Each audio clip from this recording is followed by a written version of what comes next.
ឯកឧត្តមខុនហាំងទេសរដ្ឋមន្ត្រីក្រសួងធម្មការនិងកិច្ចការសាសនាមានប្រសាសន៍ថាក្នុងទំព័រប្រវត្តិសាស្ត្រជាថ្មីឡើងវិញពលគឺក្រោយថ្ងៃរំដោះ7មករាឆ្នាំ1979ដំបងឡើយប្រទេសកម្ពុជាមានប្រសង់តែ7អង្គប៉ុណ្ណោះក្នុងនោះមានសម្ដេចព្រះអគ្គមហាសង្ឃរាជាធិបតីទេពវង្សសម្ដេចព្រះមហាសង្ឃរាជមួយព្រះអង្គផងដែរ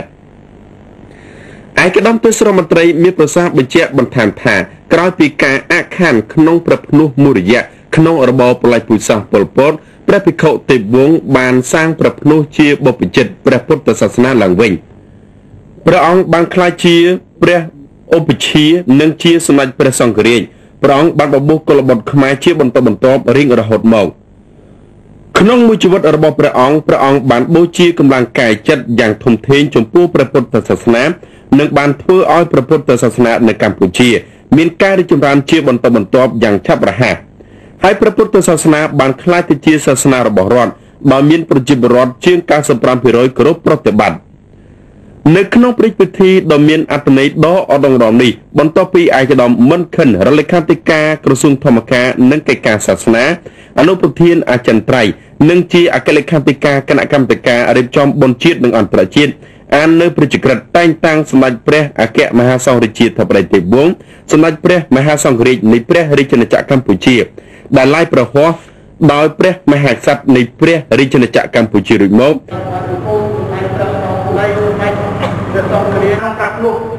មួយសម្ដេចព្រះសង្ឃរាជព្រះអង្គបានបំពោះពលរដ្ឋខ្មែរជាបន្តគាត់ចៅការវត្តព្រះកម្មពីការៈលោកបានបំពោះជាការកម្ពុជាពីការៈលោកក្រពុទ្ធព្រះគ្រូចៅការប្រធានាធិការជាពីការៈលោកគ្រប់ណៃលោកគ្រប់ថ្នាក់ឡំសមាជិកព្រឹទ្ធមហាសង្ឃរាជជាធិបតីសម្ដេចព្រះមហាសង្ឃរាជនៃខេត្តឡាសង្ឃរាជ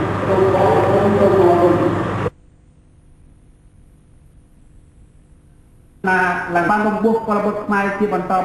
រៀងរហូតមកមានថ្ងៃដ៏ពិសេសពិសានេះយើងគួរតែសម្ដេចហ៊ុនសែននាយករដ្ឋមន្ត្រីនៃរាជរដ្ឋាភិបាលកម្ពុជាអញ្ជើញប្រគិនថ្វាយសត្តរតនយុសថ្វាយសម្ដេចព្រះអគ្គមហាសង្ឃរាជាធិបតីទេពវង្សសម្ដេចព្រះសង្ឃរាជនៃព្រះរាជាណាចក្រកម្ពុជាដែលរួមមានព្រះពុទ្ធរូបព្រះបរមសារីរិកធាតុព្រះត្រៃបិដកព្រះរាជក្រឹត្យព្រះរាជវិជ្ជនីផ្លិតយួរព្រះត្រៃជីវរនិងផ្តិលស្ពាន់ទឹកកន្ទីដែលជាមហាកិត្តិយសដ៏ឧត្តមបំផុតសម្រាប់ព្រះរាជាណាចក្រកម្ពុជា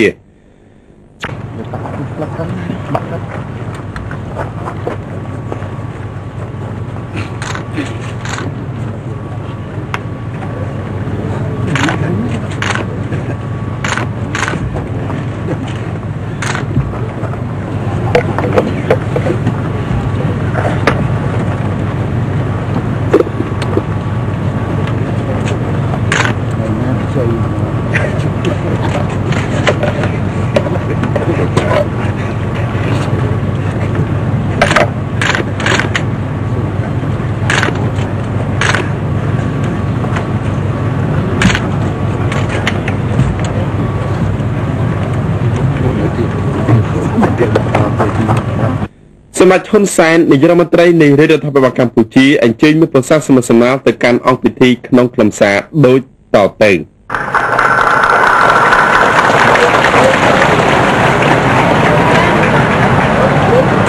សម្ដេចព្រះអគ្គមហាសង្ឃរាជរាជាធិបតីទេពវង្សសម្ដេចព្រះមហាសង្ឃរាជនៃព្រះរាជាណាចក្រកម្ពុជាជាទីគោរពសក្ការៈដ៏ខ្ពង់ខ្ពស់សូមក្រាបថ្វាយបង្គំ សម្ដេចព្រះរាជាគណៈគ្រប់ព្រះអង្គជាទីគោរពសក្ការៈសូមក្រាបថ្វាយបង្គំព្រះថេរានុថេរៈគ្រប់ព្រះអង្គជាទីសក្ការៈឯកឧត្តមលោកកន្ទាវអ្នកអង្គញាលោកស្រីអស់លោកបងប្អូនជនរួមជាតិជាពុទ្ធបរិស័ទទាំងអស់ជាទីមេត្រីថ្ងៃនេះខ្ញុំប្រកាសថាខ្ញុំនឹងភរិយារួមជាមួយមន្ត្រីរាជការគ្រប់កម្រិតថ្នាក់ព្រមទាំងពុទ្ធសាសនិកមកពីគ្រប់ទីកន្លែងមានសមណក្តីសមណរីរាយដែលបានមកចូលរួម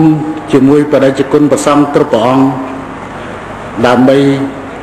ធ្វើពិធីបុណ្យស្រង់ព្រះសុគន្ធវេរីថ្វាយសម្ដេច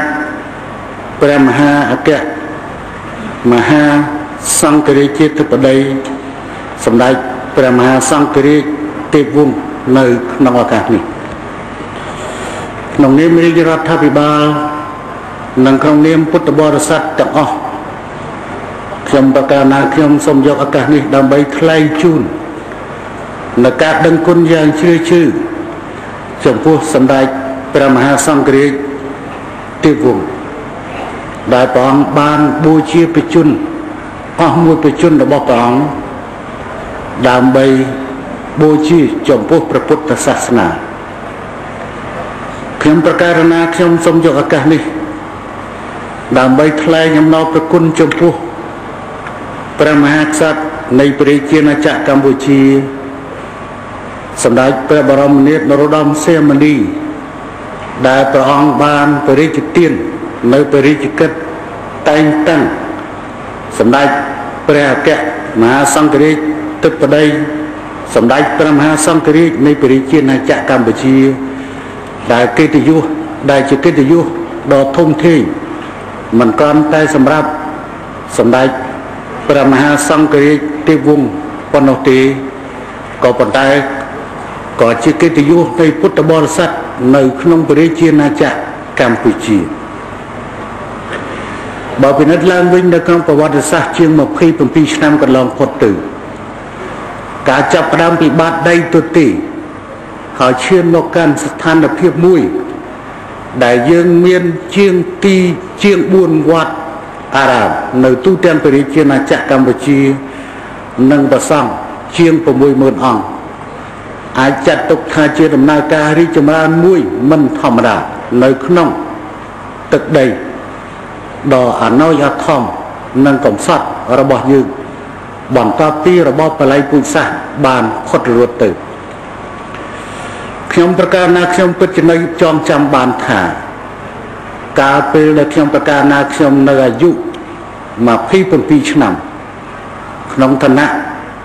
ជាថ្នាក់ដឹកនាំមួយរូបក្នុងចំណោមនៃថ្នាក់ដឹកនាំរបស់សាធារណរដ្ឋប្រជាមានិតកម្ពុជានិងអតីតរដ្ឋកម្ពុជាខ្ញុំប្រកាសថាខ្ញុំបានរួមចំណែកជាមួយសម្ដេចជាស៊ីមសម្ដេចហេងសំរិននិងថ្នាក់ដឹកនាំដទៃទៀតហើយដែលក្នុងនោះសម្ដេចព្រះសង្ឃរាជមហាព្រះសង្ឃរាជទេពវង្សបានដើរនៅតួនាទីជាស្នូលនិងជាគន្លឹះនៅក្នុងការអភិវឌ្ឍវិស័យព្រះពុទ្ធសាសនានៅក្នុងព្រះរាជាណាចក្រកម្ពុជាកាលពីពេលនោះយើងនៅចាំបានថាទីអារាមទាំងឡាយត្រូវបំផ្លិចបំផ្លាញអស់គ្មានសល់ព្រះសង្ឃត្រូវបានធ្វើគុតនិងចាប់ផ្សឹកនៅក្នុងរបបបល័យពូជសាសន៍ប៉ុលពតហើយការចាប់ផ្ដើមនៅក្នុងគណៈសេសាមគ្គីសង្គ្រោះជាតិកម្ពុជាយើងគ្រាន់តែមានព្រះសង្ឃមួយព្រះអង្គបួសដើម្បីជាតំណាងនិមិត្តរូបឲ្យព្រះសង្ឃនៅក្នុងជួរណសេតែប៉ុណ្ណោះបន្តមកដោយដែលឯកឧត្តមទេសរដ្ឋមន្ត្រីខុនហាងបានលើកឡើងនៅក្នុងរបាយការណ៍មិញការសាងទៅភ្នោះជាលើកដំបូងមានតែប្រមាណអង្គប៉ុណ្ណោះក្នុងប្រមាណអង្គនេះសម្ដេចព្រះសង្ឃរាជទេពវង្សរួមជាមួយនឹងសម្ដេចបរិជ្ជគុណព្រះសង្ឃមួយចំនួនផ្សេងទៀតបានខិតខំយ៉ាងខ្លាំងដើម្បីស្ដាររចនាសម្ព័ន្ធ